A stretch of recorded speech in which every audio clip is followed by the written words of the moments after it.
আজকাল মাঝে মাঝে সকালে কি সাজে আমাকে ঘিরে বেহাগের করুণ সুরের মতো বাজে তোমার নালিশ। আমার কথা নাকি এখন আগের মতো তোমার হৃদয় সরোবর তৈরি করতে পারে না লাল নীল পদ্ম ফোটাতে। হাওয়ায় ঈষৎ দুলে ওঠা মানুষ সরোবরে আমার কথার মুখ এখন তোমাকে লতাগুল্ম ফুল ফলমূল আর রং বেরঙের পাখির গানে গুঞ্জরিত দ্বীপে পৌঁছে দিতে না পারার ব্যর্থতার কালি মেঘে নিশ্চুপ থাকে প্রায়শই। এইটুকু তুমি স্পষ্টতই উচ্চারণ করেছ।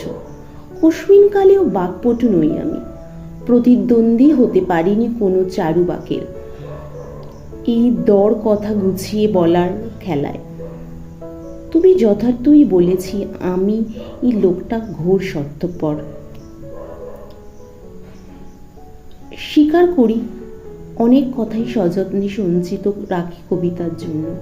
কথোপকথনের মুহূর্তে কথা পাখির কোনো পালক কখনো ছোড়ো, বুঝতেই পারি না।